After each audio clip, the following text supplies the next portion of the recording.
Bahkan dua raksasa ekonomi dunia Amerika Serikat dan China beradu strategi, saling lempar tarif dan tak ada yang mau mengalah. Inilah kisah perang tarif terbesar abad ini yang bukan cuma mengguncang ekonomi kedua negara tapi juga mengubah peta kekuatan global. Sejak awal 2025, Presiden Donald Trump meningkatkan tarif impor terhadap barang-barang China hingga 145% sebagai bagian dari strategi America First untuk menekan Beijing dalam isu perdagangan dan fentanyl. China merespon dengan menaikkan tarif hingga 125% pada produk Amerika Serikat, membatasi ekspor mineral langka dan mengajukan gugatan ke Organisasi Perdagangan Dunia. Konflik ini dimulai pada tahun 2017 ketika Presiden Donald Trump menandatangani perintah eksekutif untuk memperketat penegakan tarif dalam kasus anti-dumping, yang kemudian berkembang menjadi serangkaian tarif tambahan antara Amerika Serikat dan China, mempengaruhi barang senilai lebih dari 250 miliar US dollar dari China dan 110 miliar US dollar dari Amerika Serikat. Sebagai balasan, China mengenakan tarif pada produk Amerika Serikat senilai 3 miliar US dollar, termasuk denda 15% pada buah-buahan dan anggur, serta 25% pada aluminium daur ulang dan daging babi.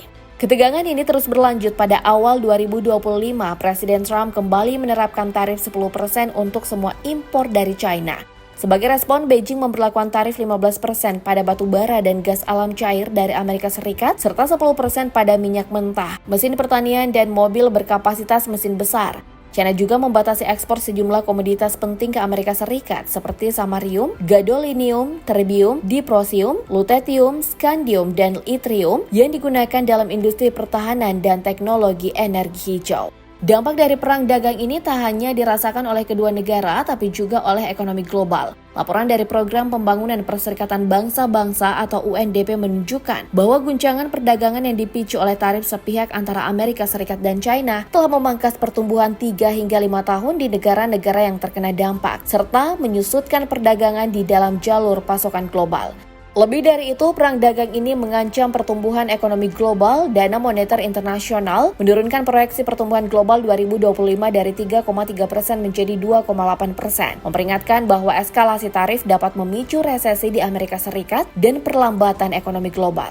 Sementara itu, upaya diplomatik menghadapi hambatan meskipun Presiden Trump menyatakan bahwa tarif terhadap China akan turun secara substansial. Beijing membantah adanya pembicaraan aktif dan menegaskan bahwa negosiasi hanya dapat dilakukan berdasarkan saling menghormati dan kesetaraan. Awal mula perang tarif antara Amerika Serikat dan China bermula pada tahun 2018 ketika Presiden Donald Trump secara resmi menandatangani memorandum pada 22 Maret 2018 berdasarkan pasal 301 Undang-Undang Perdagangan 1974. Langkah ini diambil sebagai respon atas tuduhan bahwa China telah melakukan praktik perdagangan tidak adil selama bertahun-tahun, termasuk pencurian kekayaan intelektual milik Amerika Serikat. Trump kemudian memerintahkan kantor perwakilan dagang Amerika Serikat untuk mengenakan tarif impor sebesar 50 miliar US dollar terhadap berbagai produk asal China yang mencakup barang-barang berteknologi tinggi seperti suku cadang pesawat, baterai, televisi layar datar hingga peralatan medis dan satelit. China tidak tinggal diam. Sebagai balasan, pada 2 April 2018, Kementerian Perdagangan China memberlakukan tarif terhadap 128 produk asal Amerika Serikat, termasuk potongan aluminium, pesawat terbang, mobil, produk daging babi, dan kedelai yang merupakan salah satu komoditas ekspor utama Amerika Serikat ke China.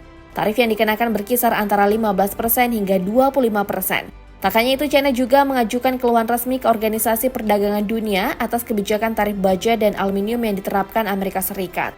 Aksi saling balas ini terus berlanjut dan bahkan semakin meluas. Pada bulan Juni 2018, Amerika Serikat memperluas cakupan tarif menjadi 50 miliar US dollar terhadap ekspor China, yang langsung direspon oleh China dengan tarif serupa pada jumlah barang yang sama. Menargetkan sektor-sektor utama seperti minyak mentah, gas alam cair, dan peralatan medis gelombang berikutnya terjadi pada bulan September 2018. Ketika Amerika Serikat menaikkan tarif sebesar 10% terhadap barang-barang China senilai 200 miliar US dollar dan China membalas dengan tarif 5% hingga 10% pada barang-barang Amerika Serikat senilai 60 miliar US dollar. Latar belakang utama dari perang tarif ini adalah ketidakpuasan Amerika Serikat atas defisit perdagangan yang besar dengan China, tuduhan pencurian hak kekayaan intelektual, serta praktik perdagangan tidak adil lainnya yang dilakukan oleh China. Selain itu, langkah ini juga dipandang sebagai upaya Amerika Serikat untuk mempertahankan hegemoninya di tengah ambisi China melalui kebijakan strategis seperti Made in China 2025. Setelah Trump kembali ke Gedung Putih pada Januari 2025, tensi kembali memuncak. Februari Trump menaikkan tarif 10% untuk semua barang China. China membalas dengan tarif 15% untuk batu bara, gas alam cair, dan produk pertanian Amerika Serikat. Maret tarif naik lagi jadi 20% dan China langsung membalas dengan tarif baru untuk ayam, gandum, hingga kapas dari Amerika. April jadi bulan paling panas. Trump mendeklarasikan Liberation Day dengan menaikkan tarif hingga 34%, lalu 54%, bahkan mencapai 104% pada 9 April. China tertinggal dia membalas dengan tarif 84% hingga 125% untuk barang Amerika Serikat dan menambah daftar perusahaan Amerika ke blacklist perdagangan mereka. Kementerian Perdagangan China menanggapi dengan tegas, menolak ancaman Amerika Serikat dan berjanji akan terus melindungi hak serta kepentingan nasionalnya dengan mengambil tindakan balasan yang diperlukan.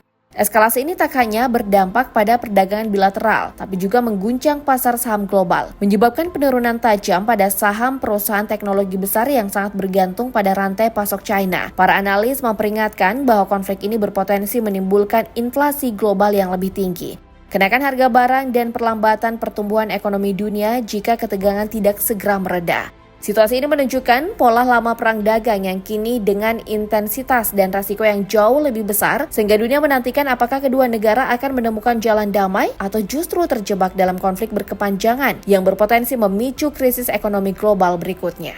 Ekonom sepakat dalam jangka pendek tidak ada pemenang. Konsumen Amerika Serikat menghadapi harga barang yang melonjak, sementara industri China terancam kehilangan pasar dan memicu PHK massal. Kedua negara beresiko mengalami resesi dan dunia pun ikut terancam krisis ekonomi global.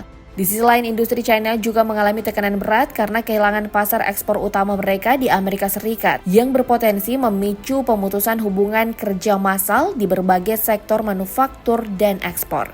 Goldman Sachs memperkirakan bahwa tarif terbaru ini dapat menurunkan produk domestik bruto China hingga 2,4%, yang menunjukkan betapa besar dampak negatifnya terhadap ekonomi China yang sangat bergantung pada ekspor. Selain itu, resiko resesi semakin nyata bagi kedua negara karena gangguan perdagangan dan kenaikan biaya produksi yang meluas. Ketidakpastian ini juga berdampak pada perekonomian global, memicu perlambatan pertumbuhan ekonomi dunia dan meningkatkan resiko inflasi di banyak negara. Organisasi Perdagangan Dunia atau WTO memperkirakan perdagangan barang global akan mengalami kontraksi sekitar 0,2% pada tahun 2025, jauh di bawah proyeksi pertumbuhan sebelumnya sebesar 3%. Negara-negara berkembang yang sangat bergantung pada perdagangan internasional menjadi pihak yang paling rentan terhadap dampak negatif dari perang tarif ini. Dengan demikian, perang tarif ini menciptakan situasi di mana kedua negara sama-sama menderita kerugian ekonomi yang besar, sementara konsumen dan pelaku usaha di seluruh dunia harus menanggung konsekuensi dari kenaikan harga dan ketidakpastian pasar global. Perang tarif ini bukan sekedar soal harga iPhone atau sepatu. Ini adalah pertarungan pengaruh global jika Amerika Serikat terus kehilangan sekutu karena kebijakan proteksionis. China punya peluang memperluas pengaruhnya baik di Asia maupun dunia.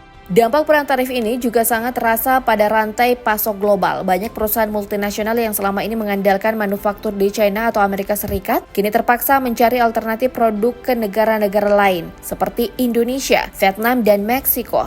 Pergeseran ini memicu biaya logistik dan produksi yang lebih tinggi, sehingga harga-harga barang konsumsi di seluruh dunia ikut melambung.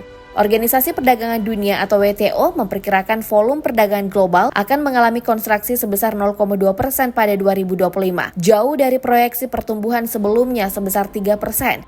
Bahkan WTO memperingatkan bahwa jika fragmentasi perdagangan terus memburuk, penurunan perdagangan barang antara Amerika Serikat dan China bisa mencapai 91% untuk sektor tertentu seperti ponsel pintar. Selain itu, ketidakstabilan di pasar keuangan global semakin besar karena investor khawatir terhadap prospek pertumbuhan ekonomi dunia yang melambat dan resiko inflasi yang meningkat di banyak negara.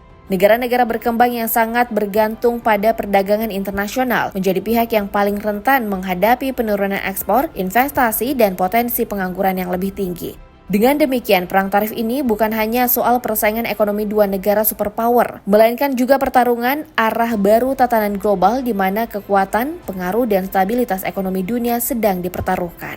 Lalu akankah ada akhirnya? Sejarah mencatat perang tarif selalu berakhir dengan negosiasi. Namun dengan tensi setinggi ini, pertanyaannya, siapa yang akan mengalah lebih dulu atau justru keduanya akan terus bertahan meski sama-sama rugi?